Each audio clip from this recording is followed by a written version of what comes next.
যদি প্রতিভা থাকে তাহলে দুনিয়া এক না একদিন ঠিক তার সঠিক মূল্য দেবে।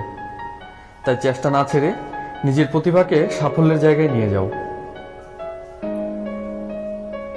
যে আপনাকে হিংসা করে তাকে করতে দিন, কারণ আপনার গুণ আছে বলেই সে আপনাকে হিংসা করে। যার কথার চেয়ে কাজের পরিমাণ বেশি, সাফল্য তার কাছেই এসে ধরা দেয়, কারণ যে নদীর যত গভীরতা তার বয়ে যাওয়ার শব্দ তত কম। বৃষ্টি ছাড়া যেমন রামধনু দেখা যায় না, তেমনি ব্যর্থতা ছাড়া সফলতা পাওয়া যায় না। জীবনে এগিয়ে চলতে হলে অপমানগুলোকে সঙ্গে রেখো, অভিমানগুলোকে নয়। যদি তুমি জীবনে সাফল্য পেতে চাও তাহলে একটা নিয়ম সব সময় মনে রেখো, কখনো নিজেকে মিথ্যা কথা বলো না।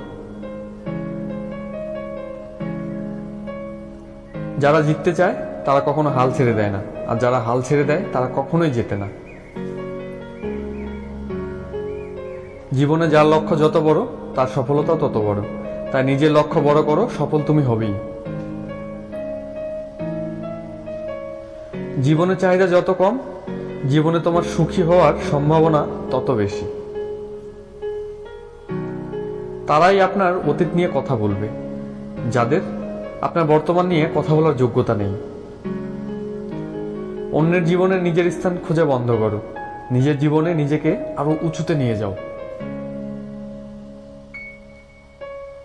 নিজেকে উন্নত করার জন্য এত ব্যস্ত থাকো যে অন্যের সমালোচনা করার সময় না পাও। বইয়ের পাতা মানুষকে যা শিক্ষা দেয়, জীবনের পাতা তার থেকে অনেক বেশি কিছু শিখিয়ে দেয়। জীবনে শেষ বলে কিছু হয় না, সব সময় কিছু নতুন তোমার জন্য অপেক্ষা করে থাকে।